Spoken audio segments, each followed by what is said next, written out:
अर्ज किया है, नोश की पिघलन हलक से उतरे, ना हो जिसका कोई जवाब, स्वाद जुबां पे ठहर जाए, हर महफिल में कहर ढाए, मशरूम गलौटी कबाब।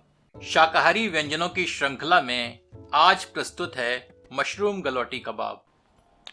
गलावटी, गलौटी, गलावट, एक ही कबाब के कई सारे नाम हैं। गलौटी से आशय ऐसे कबाब से है जो कि मुंह में डालते ही घुल जाए, जिसको चबाना न पड़े। दरअसल इसके पीछे की एक कहानी है। लखनऊ के एक नवाब साहब, जिनके दांत बहुत कमज़ोर थे, वो कुछ भी चबा नहीं पाते थे। तो एक दिन उन्होंने अपने खानसामे को बुलाया और कहा, एक ऐसा कबाब बनाओ जिसमें कि मेहनत न करनी पड़े, चबाना न पड़े। खानसामे ने दिमाग लगाया कि क्या किया जाए। फिर उसने एक कबाब बनाया। नवाब साहब ने खाया और नवाब साहब खुश हो गए, और इस तरह से शुरुआत हुई गलौटी कबाब की। मशरूम गलौटी कबाब का जायका ऐसा होता है जो कि लजीजियत से तो भरा होता ही है, पर आप जब यह किसी को खिलाएंगे तो वह जान नहीं पाएगा कि यह किस सामग्री से बना हुआ है, वेज है अथवा नॉन वेज। चलिए साथ बनाते हैं गलौटी कबाब। आपसे निवेदन है कि इस चैनल को सब्सक्राइब करें और घंटी के चिन्ह को स्पर्श करें, ताकि नए व्यंजनों के प्रकाशन की जानकारी आप तक अविलंब पहुंचती रहे। उबलते पानी में 400 ग्राम मशरूम को सम्मिलित करते हैं। इन्हें 10 मिनट मध्यम आंच पर उबाल लेते हैं।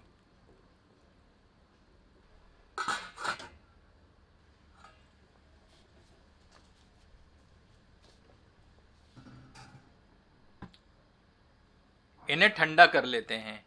तत्पश्चात इन्हें बारीक पीस लेते हैं। एक कढ़ाई में 1 कप के लगभग वनस्पति तेल गर्म करते हैं। इस तेल में 50 ग्राम काजू हल्का तलते हैं। जैसे ही ये बादामी रंग के दिखें, इन्हें कढ़ाई से बाहर निकाल लें।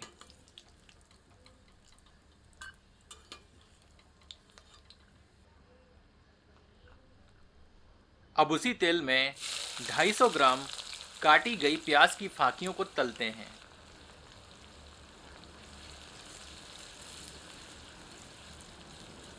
आंच मध्यम रखें और करछी चला चला कर प्याज को समान रूप से भूनें। जब प्याज इस तरह सुनहरी भूरी दिखने लगे तो इसे किसी तश्तरी में निकाल लें।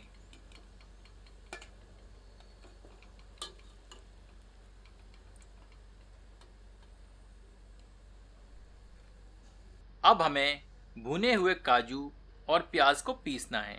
इन्हें एक ब्लेंडर में स्थानांतरित करते हैं।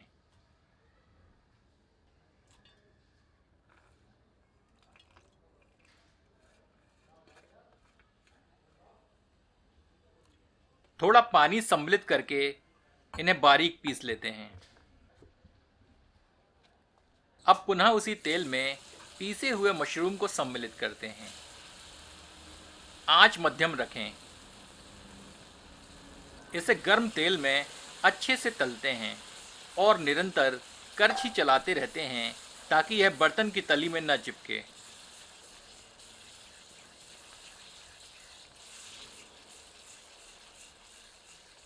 यही इस व्यंजन का मुख्य चरण है। हमें इसे समान रूप से भूनना है और मशरूम का पानी सुखाना है। 10 से 12 मिनट मध्यम आंच पर इसे इसी तरह भूनते रहते हैं। ये देखिए, इसका पानी लगभग सूख चुका है और मशरूम का मिश्रण दरदरा सा दिख रहा है। यह अच्छे से भुन चुका है। इसे किसी बर्तन में निकाल लेते हैं। 6 इलायचियों को कूटकर इनका छिलका हटाकर बारीक चूर्ण बना लेते हैं।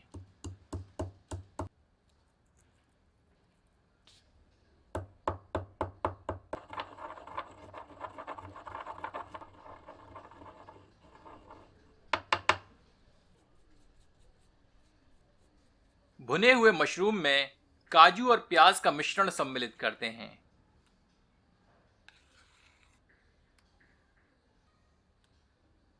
स्वादानुसार लाल मिर्च पाउडर सम्मिलित करते हैं। आधा टेबल स्पून गरम मसाला पाउडर सम्मिलित करते हैं। स्वादानुसार नमक सम्मिलित करते हैं और 1 टेबल स्पून भुने हुए चनों का चूर्ण जिसे कि हम सत्तू कहते हैं, सम्मिलित करते हैं। अब सबको अच्छे से मिला लेते हैं। कबाब के मिश्रण के ढीलेपन के अनुसार हम अतिरिक्त सत्तू बाद में सम्मिलित करेंगे। 1 टेबलस्पून देसी घी सम्मिलित करके मिला देते हैं। हमारा मिश्रण थोड़ा गर्म था, इसलिए हमने जमे हुए घी को ऐसे ही मिला दिया, पर यदि मिश्रण ठंडा हो तो घी पिघलाकर सम्मिलित करें। अब पुनः 1 टेबलस्पून सत्तू सम्मिलित करते हैं। कुटी हुई इलायचियों का चूर्ण सम्मिलित करते हैं और पुनः मिला देते हैं।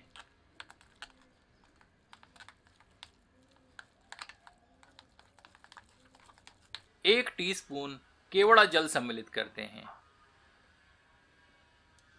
और अंत में एक बार फिर से मिला देते हैं।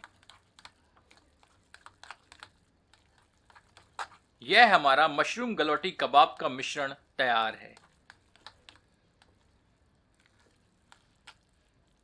इसे 5 मिनट के लिए रेफ्रिजरेटर में रख दें ताकि यह ठंडा होकर थोड़ा सा सख्त हो जाए और इसकी टिक्कियां आसानी से बनाई जा सकें। एक पैन में थोड़ा सा देसी घी गर्म करते हैं।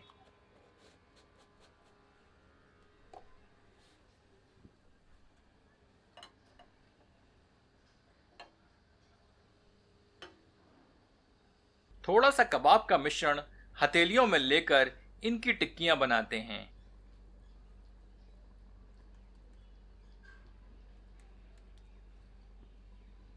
और इन्हें पैन में हल्का भूनते हैं ताकि इनकी ऊपरी सतह करारी दिखने लगे।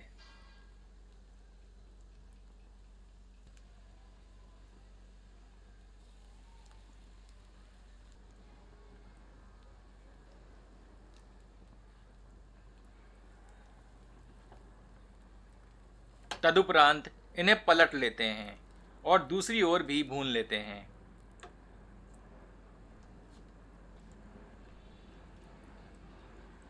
यह बहुत नर्म होते हैं तो इन्हें बहुत ही सावधानी पूर्वक पलटें, अन्यथा यह टूट जाएंगे।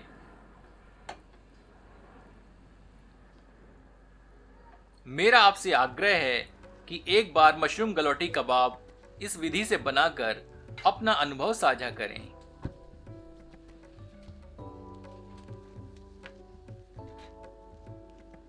मशरूम गलौटी कबाब भुनकर तैयार हैं। चलिए इन्हें गर्मा गर्म परोसते हैं।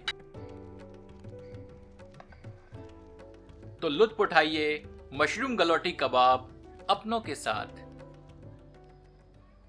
अगर आपको यह प्रस्तुति पसंद आई हो तो कृपया इसे शेयर करें। धन्यवाद।